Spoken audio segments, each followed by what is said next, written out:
Good morning. I'm Dr. Sunanda Corrado, co-hosting the John Telford Detroit Show with Dr. John Telford, coming to you live at 10 o'clock every Thursday morning on Wjzz Cool TV, streaming on Facebook, YouTube, and Twitter.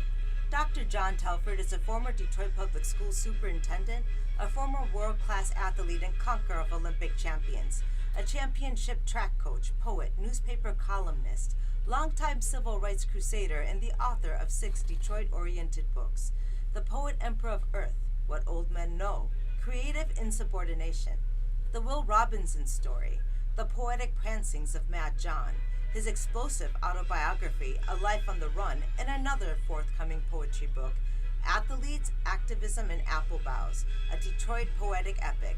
He also has a show on WCHB AM 1340, Detroit's gospel station, Saturday mornings at 9:30 and Monday evenings at 6:30. That's Saturday mornings at 9:30 and Monday evenings at 6:30. His books are available at Barnes & Noble, Amazon.com, or just by calling the Good Doctor at 313-460-8272. That's 313-460-8272. Dr. John Telford has been called a legend and also a lightning rod for controversy. He has received the Detroit City Council Spirit of Detroit Award and the Joe Louis Foundation Spirit of the Champ Award. He was named Wayne State University's Alumnus of the Year in 2001, and the Detroit track was named for him. His website is www.alifeontherun.com, and his email address is drjohntelford@aol.com. That's drjohntelford@aol.com. And now, without further ado, I present to you that crusading old native Detroiter, Dr. John Telford. Thank you, Dr. Sunanda Corrado, that PhD from Columbia University, who is an anthropologist by training. Dr. Corrado has been teaching at Wayne County Community College District for over 10 years. And look at her, she looks like she's 17 years old, so I don't know how she could have been teaching there that long. Right next to us, the smartest adult I know. She is currently a researcher for the Detroit Equity Action Lab, housed in the Wayne State University Law School.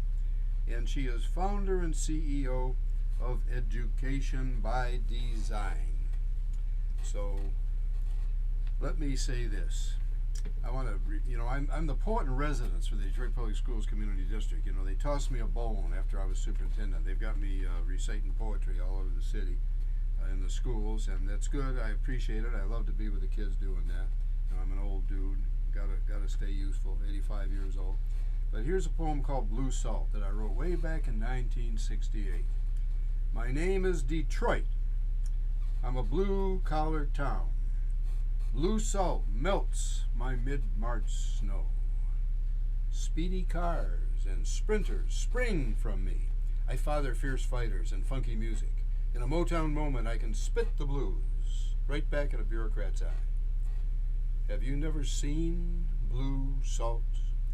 No complex chemistry here. Only the old color of a new sky. And we've got a new sky dawning over Detroit today, because here on WJZZ we have got Miss Maya Jones in the studio, and we're going to be interviewing Maya Jones. Sunanda Corrado and I, Dr. Corrado and I, we're going to be interviewing Maya Jones, because this young lady, only 26 years old, is running for mayor. And it's a serious campaign. It is a serious campaign. Man, if this kid ever became mayor, you would see the fur flying. And we're going to try to get her in there now. Everybody vote for Maya Jones. Maya Jones for mayor. And I was talking to Blaine Smith, my old buddy Blaine Smith, the NFL linebacker Blaine Smith. And he's telling me, John, condemn Fox News, condemn Newsmax, condemn OAN. That's the One America News. Condemn Sinclair Broadcasting Group and condemn the Blaze, because they are lying to you folks. Don't listen to those stations. Listen to CNN, Do not listen to those stations. Listen to WJZZ, listen to WCHB. Do not listen to those lying stations. And also, make sure you get the word out that we've got to pass the John Lewis Voting Rights Advancement Act and the For the People Act. You know, Congress has to do that. And also, do not forget to vote for Beverly Kindle Walker, my old student, Beverly Kindle Walker. She's not old, she's just my former student.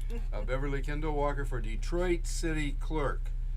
Because on August the 3rd, you got to vote for Maya Jones for mayor, for Beverly Kindle Walker for Detroit City Clerk, and for Scotty Bowman for District 4 Police Commissioner, Scotty Bowman.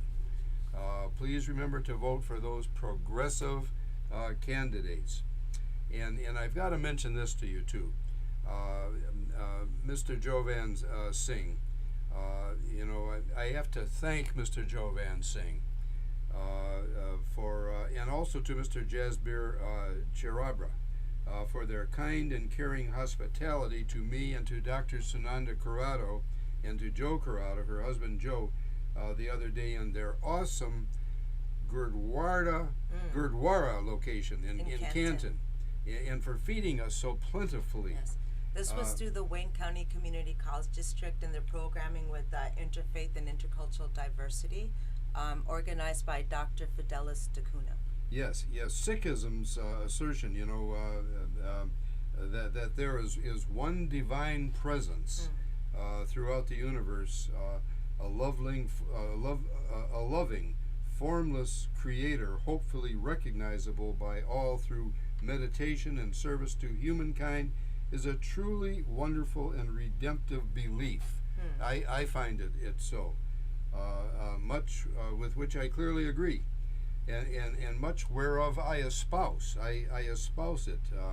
I espouse it in my most recent book, The Poet Emperor of Earth. The Poet Emperor of Earth. This is another book, The Lifelong Poetic Prancings of Mad John. I espouse it in that book as well. And please buy my books, because that's the way I'm staying on the air on both of my stations. But I just wanted to thank Mr. Singh and Mr. Chahabra because they were so good to us. And incidentally, I was the executive director of secondary education in their community in Plymouth Canton. In those schools between 1977 and 1984, and our conversation at that place about the passing of the great Pakistan-born East Indian 400-meter Commonwealth Games and Asian champion Milkha Singh recently at the age of 91. I just read about that in Time magazine. Recalls the day 64 years ago, when I had the privilege of racing the great Milkha Singh. I raced him in Europe, and I thought that everyone might be interested in seeing the Telford Telescope column in this month's native sun. They may still be on the stands on my support of justice for athletes. That's a column that I think everybody ought to read. Okay, I've got to talk about this too, and we want to see Maya Jones at this meeting tomorrow at 7 o'clock p.m. All UCAC members, United Communities Action Coalition members, and prospective members, and candidates for office. I wanted to make sure you got this communication in plenty of time, so I'm saying it on WJZZ too. Please put on your calendars this key meeting of UCAC, United Communities Action Coalition. We're going to meet on Belle Isle in the third floor sweepstakes room of the Detroit Yacht Club. That's 1 Riverbank Road, Detroit, Michigan 48207. Tomorrow, Friday, July the 30th at 7 o'clock p.m. sharp. Mayor Jim Fouts of Warren has asked to join and will attend the meeting with his police chief and members of his staff. My friend Anthony Holt, the Wayne State University campus police chief, is a member, and he will be in attendance, as will police commissioners, also Willie Burton, a police commissioner. I'm hopeful that there'll be some other commissioners there. And Detroit Mayor Mike Duggan and his interim police chief, James White, have been invited. It'd be nice if Maya could beat him. All Detroit candidates, office holders, and former office holders, including many of you who became members already when you attended our first general meeting at the Friendship Meadows Community Center on May the 28th, will be acknowledged. And light refreshments will be served, and afterward the grill restaurant will be accessible to the UCAC meeting attendees. Come casual. No dress code. Don't have to have a dress code this time. And tell the guard at the gate that you're attending the UCAC meeting as a guest of myself, as a guest of John Telford.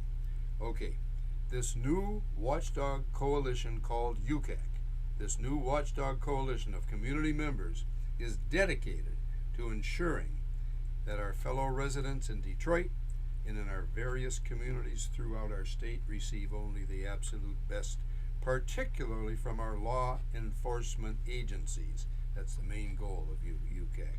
Our law enforcement agencies have to become cognizant of how they treat black and brown people.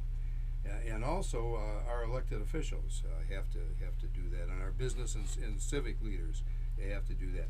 UCAC was formed by Detroiters Michael Doc Holbrook, who's the UCAC president, who lives right down the street from me on East Jefferson. Dr. Dolores Harrison Brown, who's the senior statewide advocate of women for Gretchen Whitmer. Eric Miller, who's the president of the Lawn Academy, and community organizer Dr. Latoshia Patman. Those are the executive board members. They are from the old 7th Precinct Community Action Coalition, and UCAC strives to build mutual trust, confidence, and appreciation in a manner that reflects the core democratic values of our city and of our greater Michigan community. So you can RSVP to me if you want to, because we want to see you there. RSVP to me at Dr. John Telford, EDD, at AOL.com. That's DR with no period after the R, JOHNTELFORD, EDD, at AOL.com. You know, last week we had Lamont Satchel on the show. We had Nicole Small on the show, and they were advocating for Proposal P, which everyone needs to pass. There's been all kinds of dark money trying to defeat Proposal P. When you see this kind of money being spent, millions of dollars, literally, you know something's up. You know, there are some people that are going to profit in a very bad way if this thing goes down. We've got to pass Proposal P. What is the city charter? The city charter is like the U.S. Constitution, but for our local city government. It serves as an organizing document and informs how the city is run. It's the law that mandates how the city works on a day-to-day basis. And you've got people trying to defeat Proposal P. It is the People's Charter. You know, I'm not going to talk a whole long time about it today because I want to have enough time to interview Maya Jones, who's running for mayor. But, you know, the Proposal P features a water affordability plan. There have been 100,000 water shutoffs in this city. And Maya Jones also supports Proposal P. We were just talking about the several activities she's done to help promote Proposal P and get people to know about the specific aspects of absolutely. And not only does it have a water affordability plan, which is absolutely badly needed. I mean, you know, Philadelphia is using our affordability plan. They're using it. You know, we're not using it, they're using it. But we need to use our own plan. And it also has a city internet broadband network and provisions for affordable housing, which is what we were talking about before the show came on today. And I've got an affordable place that I want to tell you about. It's called the River House down at 8900 East Jefferson. But Proposal P is also going to have a more accountable and transparent board of police commissioners. And this is what UCAC is all about. Because I'm not going to spend any more time on that because I've already talked about it. But we've just got to pass Proposal P. This pushback of Proposal P is funded by dark money. There's a researcher at Michigan State University who has debunked the fact that Proposal P is going to cost the taxpayers any more money. I mean, it is not. That's a stone total lie. So don't believe people when they tell you that Proposal P is unworkable because of the expense. There is no expense to Proposal P. We need to pass Proposal P. Okay, Maya Jones is in the studio today. She came to this meeting. This is where I saw her just this past Saturday, and she was propounding Proposal P and also her race for mayor. So Maya, I understand you were a sprinter, a quarter miler, right, at Cass Tech? Is that where you did it? No, I didn't run track. You never ran track? No. When I was a kid, I did in elementary school. Elementary school. Not for real. Okay, you ran the 400 meters in elementary school. No. No? I ran it this past Saturday, I believe, for my brother. He's a junior Olympian. He's going to be going this tomorrow, actually. He runs track for Track Life University. Oh, okay. Yes. So okay. He's the sprinter in the family. He's going to be the track star. So you ran a quarter mile in a race? Yeah, I ran the 400 meter as it was a fundraiser for Family and Friends Day. It was the last track meet this past Saturday. So my whole family, we ran the sprints, or the 400 meter, and we also did the relay race as well. Okay, the 400 meter was my parade event, and I hated that race. Oh, I hated it when I did it. We did not train for it, but it was a really good showing that we need to get in better shape. So. And you're live with us, interviewing Maya Jones on the Detroit John Telford Show, streaming to you on Facebook, YouTube, Twitch, and Twitter, and other top social media platforms. Like, follow, share, comment, and subscribe. And thank you for watching Wjzz Cool Jazz. And I'm going to try to take Maya out tonight because jazz is back in Detroit. It's at the Detroit Legacy Jazz Series. We're starting at the St. Regis. It's every Thursday night. You look so cute in a black dress. You got to come out and get your votes. Okay. Yeah, please come out. This is a wonderful event, top-notch jazz artists, a beautiful night at the St. Regis. We're bringing back the culture to Detroit through WJZZ. Ticket info at eventbrite.com or wjzzradio@gmail.com. And I am just so excited to have Maya Jones here, giving us time while she's running for mayor. She's been on several national platforms. She's been interviewed by Vogue. I first came across her on public television. Yes. I myself had no idea that Ms. Jones was running for mayor until she came across on public television, and I just became in love with her whole platform, actually. She's also been interviewed on NPR. She runs a magnificent campaign. Is generated, I don't want to say by young people because I'm actually close to 50, young adults. We're talking about people in their 20s and their 30s who understand the destructive forces of transnational capital, the more global kinds of struggles that we face in the city, and they're kind of trying to destroy these binaries that has become fixed in our elections. So I don't want to talk too much. I kind of want you to take over. I just love your platform. And I guess my first question to kind of let you out is like, why mayor? Because I know you ran for District 4 as well. Yes. So you have plenty of experience and you know plenty of people. Yes. So people forget that I ran for mayor 4 years ago and I was 22 years old. Right. So if you look up Maya Jones and it says 22, it's because Maya ran when she was 22 years old.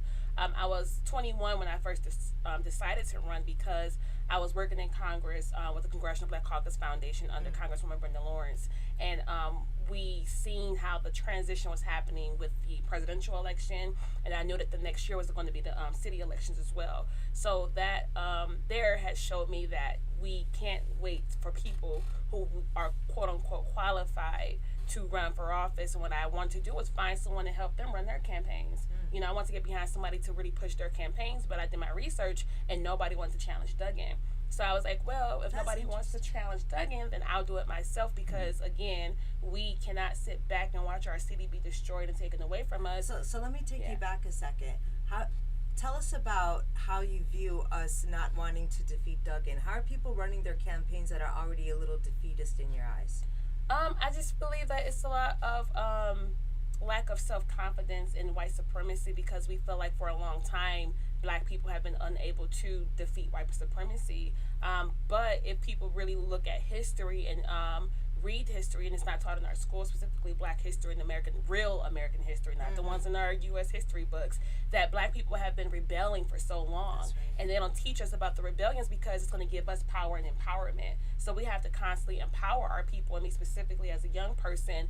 People say like, oh, well, you're not going to win, but guess what? I want to empower a whole group of people to really start fighting for themselves, because we've become conditioned to really wait for someone to give us something, because every time we try to have something, it's either bombed, it's taken away, there's a new law, there's a new statute to where we can't do it. And we have to remember that the fight has what we've been always having to do, and I can't wait till we have to stop fighting, but unfortunately we're still in that place. So for me, it's about more so empowerment than winning, because you see what AOC did in New York. There's no reason why that can't happen here in Detroit. And what we've been seeing right now is that people are being inspired to be able to create change themselves. And Tell everyone who AOC is. AOC, she's a congresswoman in New York, and she won at the age of 26 or 27, I believe. Yeah. In fact, they found out and she beat a 30-year incumbent. Who didn't even live there. Yeah, and she didn't have a lot of money when she won, but guess what? She empowered a group of people who were tired of being tired, and that's what's happening now. And people often say like, oh, you're not going to beat Duggan, you're not going to do this, but guess what? We're on the ground. We're talking to people. We're engaging people, and we see that people want to see someone else who looks like them, who's come from where they come from, actually elected. When you keep throwing random candidates in the race who do not identify with people, we're not going to go out and vote. Why do you think active, creative, homegrown Detroiters like you are being pushed out or discouraged from our politics? We're being pushed out because politics is about who has control of the money and resources and who they want to give it to. That's right. So if we are not in control of our resources, and we don't know that we can be in control of our resources to give it back to our communities, that's why. For us, politics have always been, I know when I was a kid, like, oh, I don't want to be a lawyer because lawyers lie. I don't want to be this because this has been all, garbage. But these people control society. When you understand law, you understand how to get around it, which is why a lot of the lawyers who have been elected as mayor of Detroit have been able, outside of Kwame, because Kwame was a black man, they crucified him. But Duggan's doing the exact same thing. 28 years since. Yeah, totally Duggan's draconian. doing the same thing that Kwame did, giving the resources to his people, specifically white people and white contractors, but they're not scrutinizing him. Duggan cheated on his wife and got a whole divorce, and now he's engaged to the lady who he was able to swindle funds to as well for her nonprofit. Swindle but do funds you see them crucifying Duggan? You do not. And that's why I tell people all the time, don't listen to polls and don't listen to media, because it's false. They advertise what they want to advertise and promote what they want to promote to really shift your mindset. And then you're going to start believing things that's not true. The same thing with Proposal P. You have all this media going out about vote no, it's going to hurt pensioners. And you know what? It's so based on the, let me say, generational kind of trauma from the bankruptcy that we experienced. It seems like when we were forced into bankruptcy, that kind of took the sail out for a lot of people, and that really affected our confidence in what we could do at the polls. That was a false bankruptcy anyway. That was contrived. And so younger people see this bankruptcy differently too, much the way you do, Dr. Telford. And so how do you get us out of this like cultural kind of subjugation that they put us under? Like, not only are we dark, but we're in debt. We just have to keep, again, shifting the narrative the same way. It's really not hard. It's really not complicated. And I feel like we complicate situations that are really simple. The same way I work for Google, I'm in sales, marketing. I do digital advertising for small and medium businesses to help them scale. So all Duggan and his people are doing is putting out marketing material.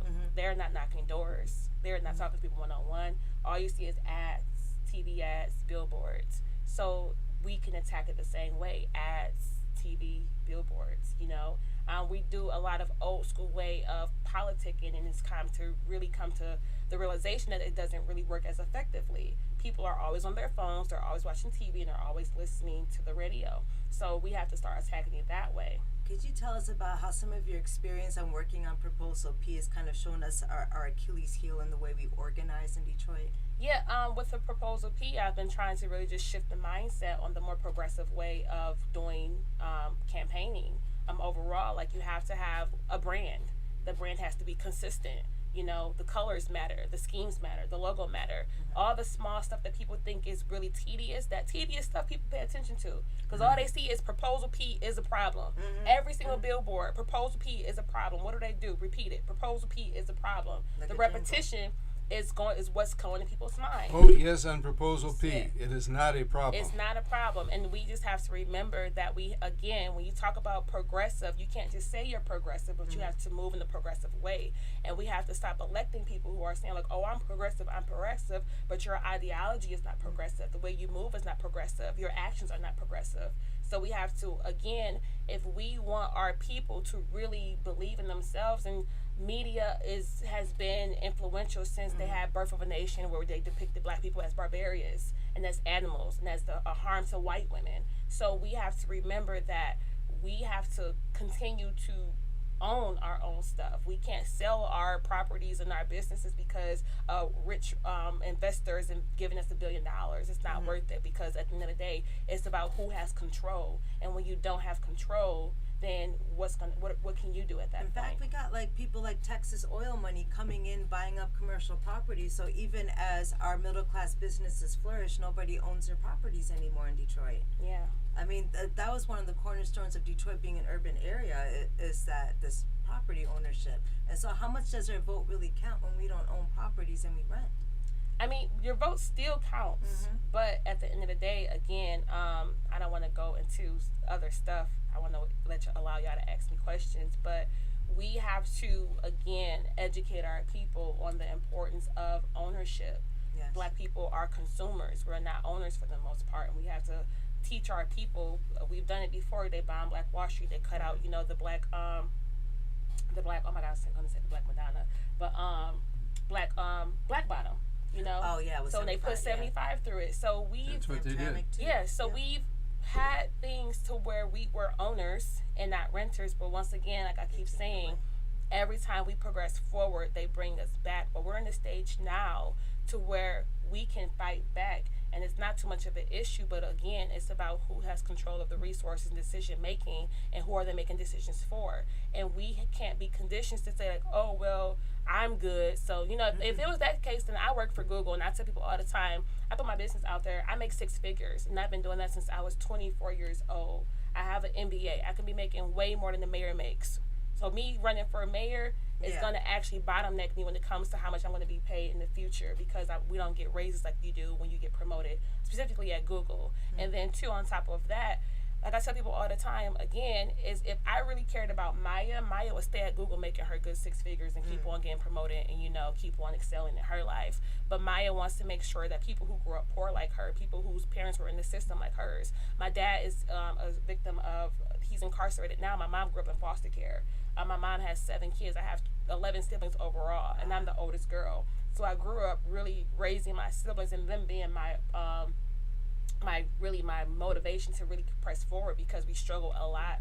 When I went off to college, when I did my own FAFSA, Mama didn't know what a FAFSA was.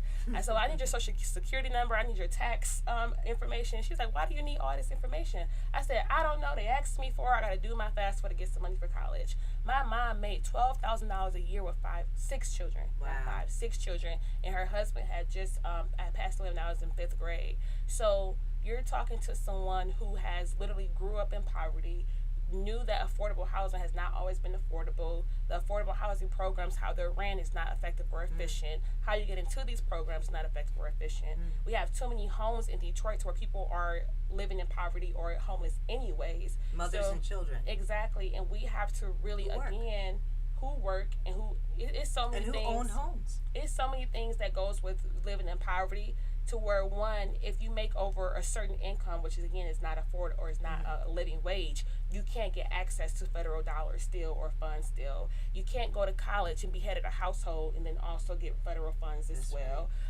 You can't have a person who's been formerly incarcerated who has a felony living with you. So if those people can't live with you, they can't get access to jobs. They break up the family. They break up the families, and they also have to where recidivism is real. Yeah. So if a convicted felon can't get a job, can't get housing, can't get federal dollars, they're going back to prison. Or the graveyard.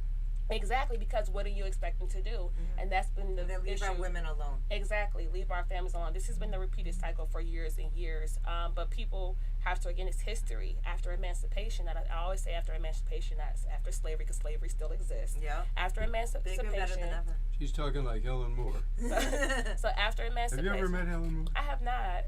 You will. You're going to meet her Friday night. Okay, so tomorrow. Yeah. So, but after emancipation, we had the whole Reconstruction period, and people they don't know that we had this Freedmen's Bill, which gave black people access and the Freedmen's to health. Bank. Then they bankrupted the bank. Listen, they had access. We had access to housing, health care, homes, land, our 40 acres, our mule. But they assassinated President Abraham Lincoln, and his successor diminished all of that. And then what happened? They pushed all the black people to where the ocean fronts that are now luxury. They took that away from us. So we had the ocean view homes where the land was terrible because you couldn't really grow on it. And they figured it out. And once the white people saw that the black people were living in these lands and these homes where they figured it out, now they took that away from us too. So it's been a perpetuation cycle of creating laws and policies to really keep us pushed back. And you'll see the lineage of bankruptcy. Detroit has won court case after court case again and again for our right to self-governance. But whenever it went to the Michigan Supreme Court a little bit higher, the decisions have always been overturned. So there's this image that we don't know what we're doing and we can't run ourselves. But and again we've gone to court and we've won. And then they've changed the laws on us again and again, which is why you're so important. And you're watching Maya Jones live on Dr. Telford Detroit Show, streaming on Facebook, YouTube, Twitch, and Twitter, and other top social media platforms. Please like, follow, share, comment, and subscribe. And thank you for watching WJZZ, the coolest station in the world. And please don't forget to come out tonight at the first event at St. Regis. It's every Thursday. It begins at 6. Ticket info at eventbrite.com or wjzzradio@gmail.com. Some amazing jazz about to happen tonight. And also tomorrow night, you will be privileged to meet this dynamic young lady sitting here in the studio, Maya Jones for mayor. She's going to be at the Detroit Yacht Club at 7 o'clock p.m. And young's a relative word because she's visionary. Yes. Detroit's a UNESCO city of design, and I think you're on that path for us. So you will be privileged to meet her if you come to the 3rd floor of the Detroit Yacht Club in the sweepstakes room at 7 o'clock p.m. And we are interviewing Maya Jones right now. She is running for mayor of the city of Detroit. And Maya, I want to ask you, because I've got some questions here, what have been your biggest barriers running for office? So what's very interesting is my biggest barriers have been very simple barriers that are just, again, complicated for no reason. It's me being, one, when you first see me, I look like I'm 15. People tell me that all the time. I'm like, I can't make myself look older than what I look. Don't try. I'm not. I'll say, look at my mother and my grandmother. And my grandmother's 70 and she looks like she's 40. My mom is almost 50 and she looks like she's my age. So I'm 26 years old, so people think that I'm really young. I have to tell them, like, no, I'm 26. They're like, oh, well, that's better. And then, 2, you also see that I'm Black, and you also said that I'm a woman. So these 3 things have been like a triple, 3 strikes you're out type of ordeal. But luckily, when people hear me talk and they hear me speak, they say, like, oh, this girl really knows what she's talking about. So for me, it's really breaking that barrier of people, once again, thinking that Black people aren't smart, we're not educated, and that we can't govern ourselves. And it's really breaking that barrier, not with people who are white, because Detroit is majority Black. It's our own selves. That's right. So we have to constantly debunk narratives because we're not taught that we're good enough. We're not taught that we can lead and govern ourselves because how media has depicted us, and that's false. Whenever you have a Black woman who's been in charge, what has happened? Black women really push society forward, and Black women are the strongest voting members of the Democratic Party, and we've constantly made sure that people who are for the people are elected. So we have to remember that who has been the people who has been really progressing us and who has really had our backs. But again, Black women specifically have not had the power to really lead in a lot of situations because of misogyny, because of ageism. All of these things have been in the barriers, but people are always asking us to work for them. People always are overworking us and underpaying us. We're still one of the most underpaid groups of people in the country, and I'm always fighting these narratives, even at Google.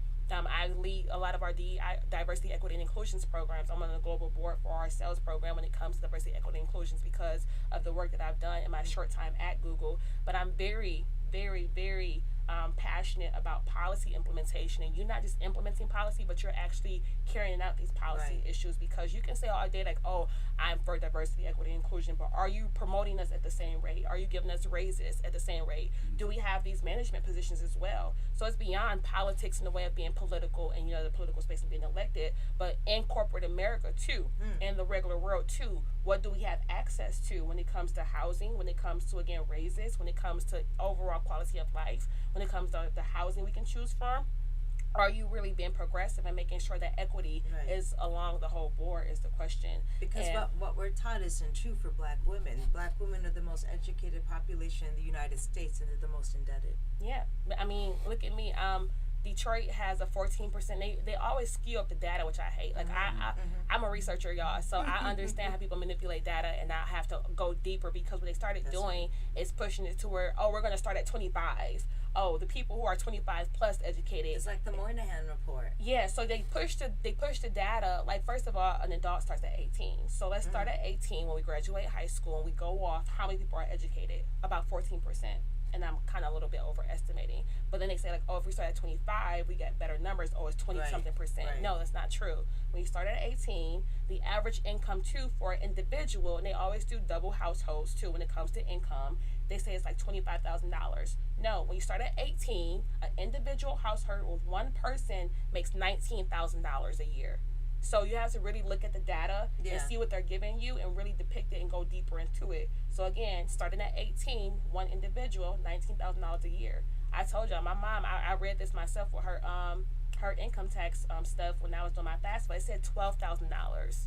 She had 6 kids, and I was going off to college. There's something very wrong with that. Very wrong in our society. And you're talking about white students, black students, white people, black people.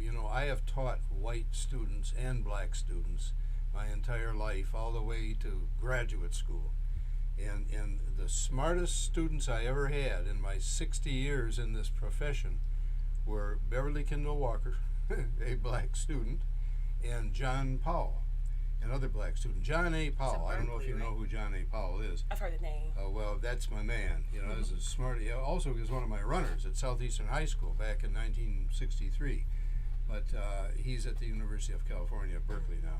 He's got a chair there, and that's somebody that should meet you, because I'll tell you the truth. You probably could teach John Powell a few things, because he's like me. He's getting up there. I'm 85. John is, I don't know, 70, 77, somewhere in there. But, we're still fighting the good fight. But we've got to use a track and field analogy, Maya, we've got to pass you the baton, because we're getting a little long in the tooth. And I'm not all that tired yet, but I'm getting there. That's what's funny, too. When a young male runs for candidacy, they express that youth as something that's actually good, right? But when a young woman runs, it's a young lady. Yeah, and I've gotten a lot of pushback with that too. Like, even when I ran last time, my good friend Ken Snap, me and him are campaigning together. He's running for City Council District 4. Ken Snap? Yes, me and him ran for mayor 4 years ago. Is he? Who's his mother? I'm not sure. I think. But that might be a young lady that I worked with at Finney High School, being his mother. She's an educator. I think possibly. How funny. His mom is an educator, but I don't know her name, so I can't, say that's her. But me and him, when we were running 4 years ago, Ken is a year younger than me. Yeah. Whenever he did an interview, we would literally say the same things, and he was always smart and intelligent, and then I needed to learn more. But we would say the same exact things in interviews, and because it was me saying it was an issue, but when he said it, he was so smart and intelligent. Yeah. Let me give you one example. It's when they ask you about, can you do X, Y, and Z? First of all, I've learned, I'm a business person. Again, I have 2 business degrees, an MBA. When you talk about a corporation, you recruit people who are the best and brightest in their fields to run their departments, right? The mayor, she or he appoints people to these departments, right? Yeah. So I'm going to pick the best and brightest because I don't know every single thing. It's impossible for one person to know everything, right? And we can't run everything, so we're going to choose the best person for the job. Someone who hopefully knows more than us, because I want the best working for me, right? That's how Google works. They want the best working for them. So we said that in the interview, 2 different interviews.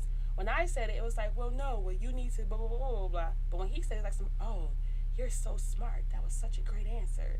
And I can talk about this publicly and say his name now because, again, me and him are friends and we're campaigning together and helping His each mother other. is Kenyatta Wilborn Snap. That's his mother.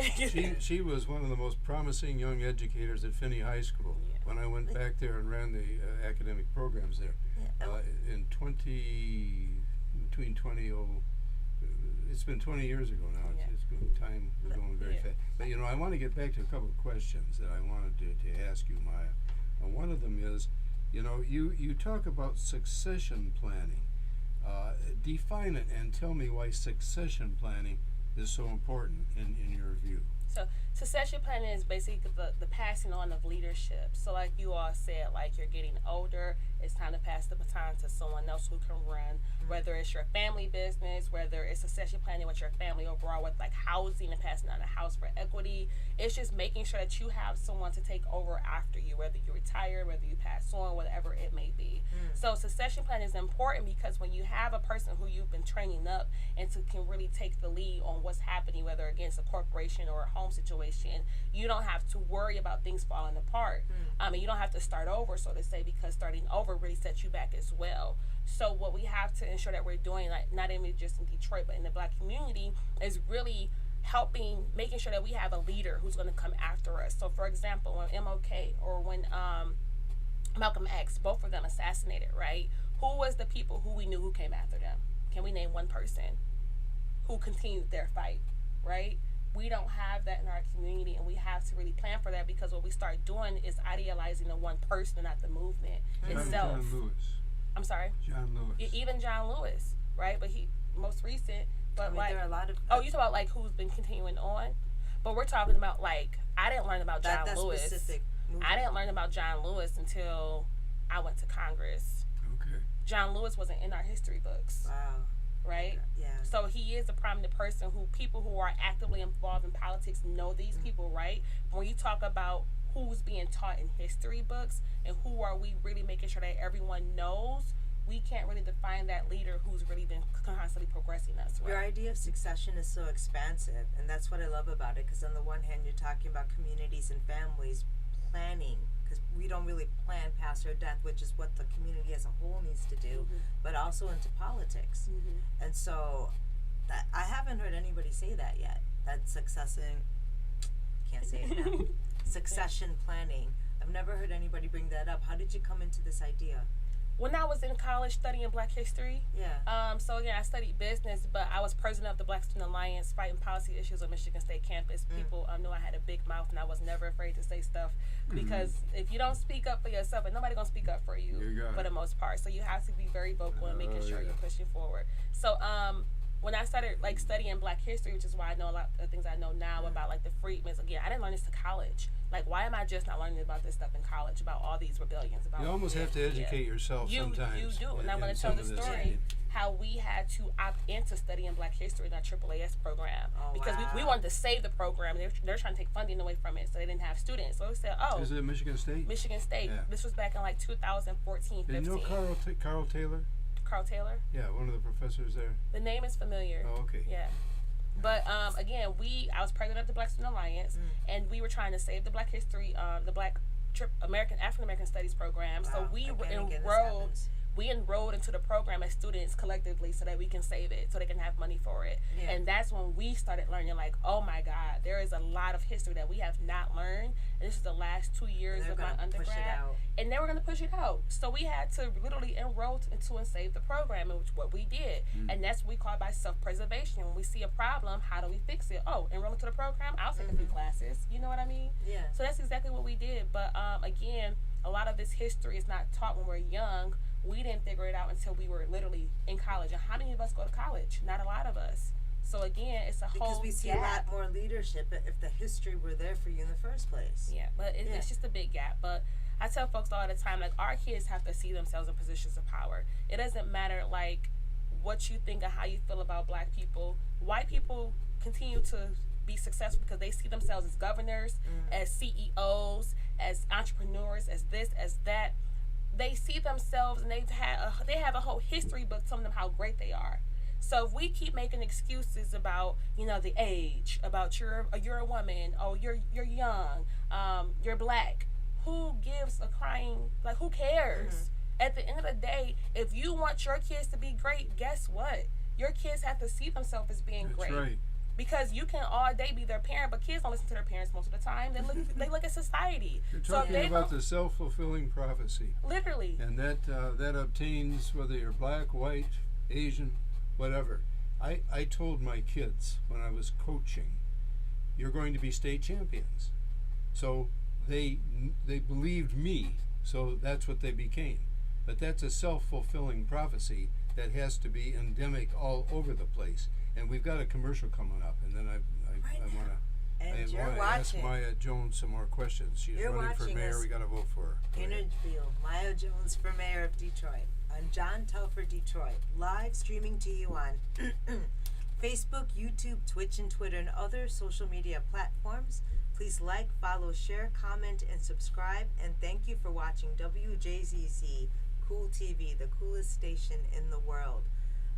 What do you think about this idea that people like, without Duggan, we're not going to have no money? You're going to keep paying your taxes, so we're going to always have money. Like, that's a little bit of bizarre.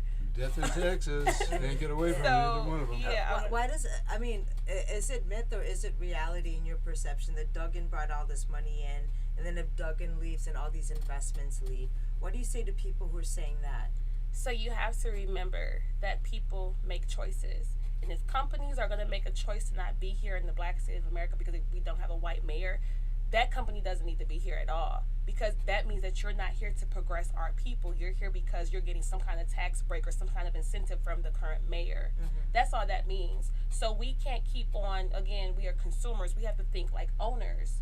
If this company knows they're going to come here and receive some type of incentive, okay, great, but are you going to progress our people? Are you here for our people, or are you here because the person in office is white and you know that him being in office is going to really help you? Right. And we have, as citizens, have to realize too, if a company is going to leave because we elect the black mayor and we're the blackest city in America, what does that tell you about that company? That's right. Tells you all the you need to future of know Detroit. about that Yeah. company. Exactly. That they're not investing. And then too, think about it as well. You have gentrification has been real in Detroit. So if they see that, companies come place because they know that their consumers are there at the bottom line, right? Yeah. You know your consumer base is there. You're here to make money. Everybody's here to make money, right? So if the plan is to really gentrify Detroit and they leave because we have a new mayor, that again tells you something else, because the promise of having this. Let me tell you this story real quick. I'm going to let you get back to your questions too. When I was in the After 5 program, it was like in 2013, my first year of college, I was interning at EY downtown, an accounting firm, one of the big four. It was this program called After 5, where all the interns would come to different events to really showcase like Detroit. So majority of the interns, of course, are non-black. They're white, right? And they're not from Detroit. They're from the suburbs. They had different programs where they showed them like the apartments downtown, about living downtown, about all these cool things to do downtown. Come live downtown. This started again. We seen this happening in 2013. Us black interns, and again, I told y'all already, like, we questioned Governor Snyder, like, okay, it's great you want to bring people in, but what about people who already live here? What about black people? They didn't have an answer for us. They still don't. They still don't have an answer for us. And y'all see now how the downtown has went from being a place where black people live to we don't live there anymore. Yeah. And it's unaffordable now. I went down to Design Corps to talk to their executive director, and they just basically wanted to shoo us out. They have all these opportunities for people to land in Detroit. Exactly. But for people from Detroit to grow up and bridge that landing, they got nothing for us. Exactly. And Nothing. We're holding out. We're holding on to my place. My home is the River House at 8900 East Jefferson, which you might want to take a look at, because we are predominantly black residents. We're going to get a restaurant back in the building because I'm going to fight for that. And sometime after you become mayor, or perhaps before you become mayor, you come and take a look at the River House, Maya. Okay. But anyway, I have a question that I wanted to ask you, and I think I already know the answer. You know, I found out and realized very early on that there are inequalities in Detroit because I was the only white runner on relay teams at Northwestern High School and Wayne State and the Detroit Track Club, and actually the United States national team. I was the only white runner of four runners, and I saw what happened to my teammates, you know, in out-of-town hotels and even in Europe, some of the countries. I mean, there was a discrimination that was rampant at that time, and there still is. But when did you, Maya Jones, realize that there are inequalities in Detroit? And I think I already know the answer, but I'm asking you that question anyway. Okay. So, you know, growing up, it's like you can't put words on stuff. You always feel like something isn't right. So when we used to get like kind of like harassed sometimes by police officers when we were riding the bus when I was younger, or when the trash wasn't picked up on time, like everything's dirty for the most part, trash is everywhere. People don't have, you just see a lot of poverty. So again, we're conditioned for this, right? So to us it's normal, but it still just don't feel right because you watch TV and you see people, you see the Cosby Show, you see the Fresh Prince of Bel-Air, you see all these other prominent Black people in society. It's like, oh well, we can't live like that in Detroit, so that means I gotta move to California or move, you know, somewhere else to where I can live like this. But again, you always have this feeling you don't know what oppression is until you learn the word oppression or systematic racism, right? But when I really seen inequalities in Detroit is when I started taking that drive to college, back and forth to college, down 96. Wow. And you can see literally the atmosphere change in the air, the grass, the roads, everything. So coming back and forth from Michigan State is when I really seen that inequalities happen, and specifically on campus when the buses ran on time. I was like, oh my goodness, the buses are on time. The trash was picked up. Stuff was clean. Like stuff was efficient. And I would hear my roommates or my suite mates having conversations about how, oh, my dad didn't put money in my bank account, blah, blah, blah, blah. And here I am working the whole job trying to make sure I apply to 50 billion scholarships to help pay for school. And you see the differences in how your classmates live and how you live. Yeah, keg parties. And they say U of too. Like, there are two different groups of students. Exactly. The ones who party and... I didn't party. Like, I'm a serious person. So people always people like hate me for whatever reason because I will always like do good. But I tell people all the time, when you're partying, I'm studying. Yeah. When you're hanging out with friends, I'm studying. When you're doing this, I'm planning our events and our programs and I'm executing. So you can't get mad at me because I sacrifice the fun times for the work, and then when we're done, then I have fun and then I party, you know, sometimes. But we have to really have that work ethic, and people cannot outwork me, period. So when you talk about work ethic and sacrifice, that's something I've been doing for a long time, and that's how I've been able to prevail. But again, the inequalities that I've saw has been really simple. It's just the racism and discrimination. Like I even went to I've traveled all over the world. I've been to Bali, Belize, the UK, Abu Dhabi, Dubai, Costa Rica. I've been to all these places with study abroad or solo traveling myself, and again, I've been exposed to people usually think I'm from Africa when I travel abroad, but as soon as they see my passport, it's like this whole level of, you know, oh, you're an American citizen. It's like the first time I felt like I was like... I don't see a lot of African Americans traveling. Exactly. But that passport really showed me, too, another part of, like, privilege as well. Because I haven't been privileged when they see my passport, like, oh, you're an American citizen. They treat me differently than how they would treat me if they thought I was African as well, which shows you different type of racism, too. Right. So it's so much that I can talk about. Crazy. But it's like I tell people all the time, my life experiences make me different than a lot of candidates. And that comes to the last question I wanted to ask you. You know, what unique experiences do you have that set you apart from other candidates? I think you are telling us that right now, and have already told us that, and you have already answered that question. But listeners and watchers, I want you to know that you will have the unique privilege tomorrow night at 7:00 p.m. at the Detroit Yacht Club in the sweepstakes room on the 3rd floor of the Detroit Yacht Club tomorrow night, the 30th of July at 7:00, to meet this dynamic young lady, Maya Jones, who is Thank you. who is running for mayor. She's running for mayor of Detroit, and you will have the unique privilege of meeting her tomorrow night if you come to the third floor sweepstakes room of the Detroit Yacht Club. And friends, jazz is back in Detroit. WJZZ Detroit Legacy Jazz Series starting tonight, July 29th, every Thursday at the St. Regis. It's a great date night every summer. Ticket info at eventbrite.com, WJZZradio@gmail.com. I'm making my husband put on some slacks and loafers, and he's taking me out. Well, that's great. And also, you know, this show, I was brought on this show to do poetry. But you know, I always sneak politics in everywhere that I go, whether it's on WCHB, which I've got a show on WCHB AM 1340 every Saturday morning live at 9:30 and Monday evening at 6:30. But I have to do the poetry, you know. So let me say this.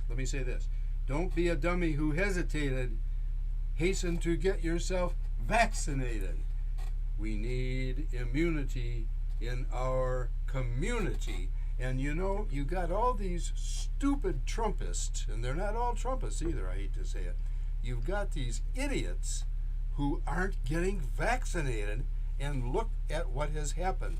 You know, instead of having herd immunity, which Dr. Fauci says we can have at 70% if they would just get vaccinated, we don't have herd immunity, which we should have. Oh, John, we need to have a separate show on vaccination. We have got we've got herd stupidity is what we have. People got to get out there and get vaccinated. How could Ms. Jones running for mayor, how can people find out your platform? Where do they go to look up your platform? And can you tell us a little bit about your platform and how to contact you before we end? So my website is mayaformayor.com, and Maya is spelled M-Y-Y-A. So literally mayaformayor.com. You can find me on Instagram, Maya Jones. Facebook is Maya Jones for Mayor. So if you just type in Maya Jones, all of my stuff will pop up, and then you can also visit my campaign headquarters. Just type in Maya for Mayor in Google Maps, and it'll pop up. It's 19472 Livernois on the Avenue of Fashion. And what say that again. Say that again. 19472 Livernois. And what are your first three basic platforms? Like why we should vote for you? Yeah. So people ask me that, and I always tell them, like, Detroit has been systematically oppressed for so long, you can't really narrow it down to 3 and 5. I always talk about the overall quality of life and just the caring and intentionality and making sure that we progress our city. So when you talk about, again, all the things I talked about already, you know, housing, when you talk about access, when you talk about opportunity, my biggest thing is making sure we specifically, Detroit is the blackest city in America. And when you say Black Lives Matter, doesn't mean that other lives don't, but you have to think about who's been oppressed for a long time and who hasn't had equity. You have to make sure that our citizens have access and opportunity, especially when it comes to education. Because if I didn't go to college, again, everyone don't have to go to college. Education is formal and non-formal. Gotta get that piece of paper. Gotta have it. Listen, that's why I got an MBA, because people always discredit me. So, okay, I have an MBA now. What are you going to say, right? Right. So, but again, it's about my basic things is access and opportunity and empowerment. Because if we don't have those, the policy and everything else doesn't really matter, right? If we don't want to make sure that our people are able to have good paying jobs, to have access to like health care, and this is like beyond the mayorship position, this is every position out there, state reps, state senators, everything. We have to make sure that the people have equity in our city and our people are progressing. And that comes with us being intentional and actually caring for our people. And I'm getting that button for the lead out. Yeah. So we only got him. So I'll be there tomorrow night. Come meet me. Yes. Great. So Maya Jones for mayor, and I got to tell you, my language, Maya actually means mother. So Mother Jones is kind of a blessing of a name. Thank you. And what a treat to have you here today. Lead out music. There we go.